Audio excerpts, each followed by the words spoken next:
आज हमारे देश का स्वतंत्रता दिवस है।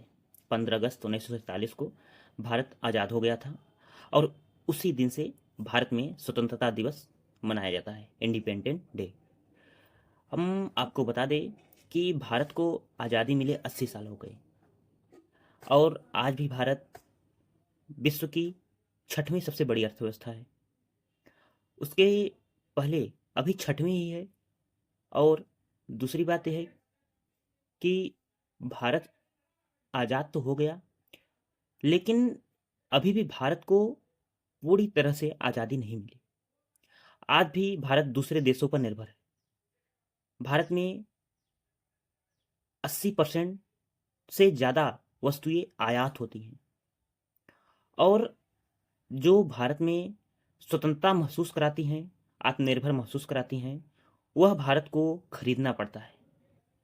आप को जो अगर भारत सामरिक दृष्टि से बहुत मजबूत है, तो भारत को जो भारत में फाइटर जेट बनते हैं, वह अभी भी चौथी पीढ़ी 4.5 पीढ़ी के विमान ही बनते हैं जनरेशन के। और उसमें जो इंजन लगता है वह दूसरे देशों से आता है, अमेरिका से आता है, फ्रांस से आता है, रूस से आता है।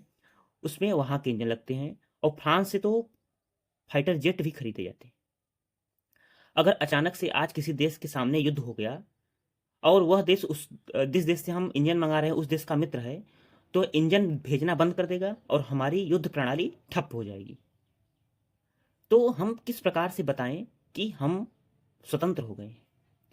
और जो चाइना है हमारे पड़ोसी, वह हमेशा ताकतवर होता चला जा रहा है। उसके पास पांचवी पीढ़ी के विमान है, छठवीं पीढ़ी बनाने की ओर अग्रसर है। पाकिस्तान के पास भी पांचवी पीढ़ी का विमान आ चुका है। और जितने भी भारतीय हैं, भारत के लोग हैं, भारत के इंजीनियर हैं, वह विदेश में जाकर अपनी पढ़ाई करते हैं, जॉब करते हैं, इंजीनियर बनते हैं, डॉक्टर बनते हैं और भारत को आत्मनिर्भर बनाने में, क्योंकि भारत में जो राजनीति में होती है, हर चीज़ में नेताओं को सुविधाएं अलग से दी जाती हैं, उनको अलग से फंडिंग दी जाती है, हर तरीके से उनको सुविधाएं दी जाती हैं। वही सुविधाएं इंजीनियर, वैज्ञानिक और डॉक्टरों को दीजिए ताकि वह फाइटर जेट का विमान में इंजन तो बना सकें। इंजन बनाने के लिए हमें दूसरे देश पर निर्भर रहना पड़ता है। और भी जितनी टेक्नोलॉजी है, अब जैसे कि अब दूसरे ग्रह पे हमें कोई मिशन भेजना हो तो हमें और देशों से संपर्क बनाकर रखना पड़ता है ताकि कोई बीच में मिस्टेक न हो, कोई तकनीकी खराबी ना हो। और हम आत्मनिर्भर बनने की ओर अग्रसर कैसे होंगे जब हमारे द्वारा चुने गए नेता ही करप्ट हैं, भ्रष्टाचारी हैं और गुनहगार हैं, दोषी हैं, उनके ऊपर केसेस चल रहे हैं। आप यह वीडियो देखिए। अगर हमारे देश के संसद में हर दूसरे सांसद पर कोई ना कोई केस चल रहा है अपराध का और हर तीसरे सांसद पर रेप मर्डर जैसे गंभीर केस चल रहे हैं, तो कैसे हम डीक्रिमिनलाइज करें अपने पार्लियामेंट को? ये मदद कल आपसे मैं मांग रहा था 80वें स्वतंत्रता दिवस के उपलक्ष्य में। क्योंकि अगर हमारे नेता भटके हुए हों तो फिर जैसे नेता या राजा वैसे प्रजा, पूरा देश भटकता है। इसमें जो सोनम वांगचुक हैं, उन्होंने एक वीडियो स्वतंत्रता दिवस पर रिलीज किया है। उसमें बताया है कि किस प्रकार हमारे पार्लियामेंट, संसद में जितने भी नेता, राजनेता, विधायक, सांसद हैं, उनमें कितने प्रकार के केसेस और उन पे केसेस चल रहे हैं, तब पे भी वो विधायक और सांसद पद पे बने हुए हैं। और उसमें मोदी जी भी ने 2014 से पहले यह बात बोली थी कि इनके लिए सुप्रीम कोर्ट से आग्रह किया जाएगा कि एक अलग कोर्ट, फास्ट ट्रैक कोर्ट सुनवाई किया जाए ताकि इनको तत्काल दोषी सिद्ध करके जेल में डाला सके। देखिए, हमारे देश में राजनीति का अपराधीकरण ये बहुत बड़ी चिंता का विषय है और ये चिंता हर नागरिक की है, हर दल की होनी चाहिए, हर नेता की होनी चाहिए। इसको बीजेपी, अदर पार्टियां ये विषय नहीं।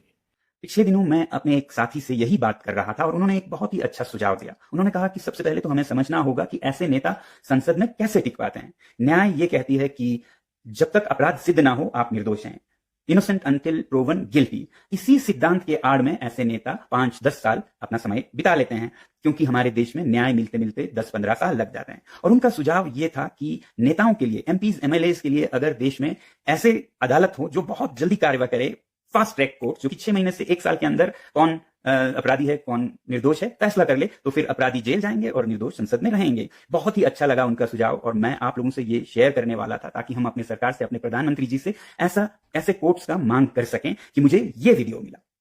मैंने मन में ठान लिया है कि इस बार जो भी एमएलए चुन करके बैठे हुए हैं, जो भी एमपी चुन करके बैठे हुए हैं, किसी भी दल के क्यों ना हो, भारतीय जनता पार्टी के होंगे तो भी, जिन पर ऑलरेडी केसेस दर्ज हुए हैं, सुप्रीम कोर्ट को मैं रिक्वेस्ट करूंगा कि इन सब के लिए स्पेशल कोर्ट तय करें और ये जितने इनके क्रिमिनल केसेस हैं इसका जजमेंट 1 साल तक दे दें। दोस्तों, ये वीडियो मैं इसलिए नहीं बना रहा हूं कि मैं प्रधानमंत्री जी पर दोष डाल सकूं कि आपने क्यों नहीं इस वादे को पूरा किया, बल्कि मैं तो सोचता हूं कि जब जागे तभी सवेरा। मैं इसलिए ये बना रहा हूं ताकि हम सब, आप मिलके प्रधानमंत्री जी से ये गुहार लगा सकें कि आप अब भी ये कर सकते हैं। 2026 के 15 अगस्त से 2027 के 15 अगस्त तक 1 साल में भी अगर आप ये कर लें तो देश के लिए स्वतंत्रता दिवस पर ये आपका सबसे बड़ा तोहफा होगा, भेंट होगा। तो आइए इस वीडियो को शेयर करते हुए हम अपने प्रधानमंत्री जी से इस तोहफे की मांग करें। विधायक जब वही करप्ट हैं तो हमारे देश का विकास कैसे होगा? स्वतंत्रता भारत को पाए हुए 80 साल हो गए और अभी भी हम लोग सिर्फ किसी भी केस को 10-15 साल में उसको मिलती है, सजा मिलती है और सजा मिलने के बाद फिर उसको बेल पे छोड़ दिया जाता है। किसी गुनहगार को सजा मिलती है तब किसी व्यक्ति को न्याय मिलता है और इसी का फायदा हमारे नेता और राजनेता उठा रहे हैं और हमारा देश और पीछे होता चला जा रहा है। हम एक समय अभी 1 ही साल के अंदर 5वीं से 6वीं सबसे बड़ी अर्थव्यवस्था में बदल गए और हम क्या बोलते हैं कि हमारा यह 80वां स्वतंत्रता दिवस। स्वतंत्रता दिवस मनाया नहीं जाता, स्वतंत्रता दिवस महसूस होता है प्रत्येक नागरिक के प्रत्येक नागरिक की आंखों में। अगर हमें भ्रष्टाचार ही बनना है तो पढ़ाई करने का क्या मतलब है? कुछ नहीं। धन्यवाद।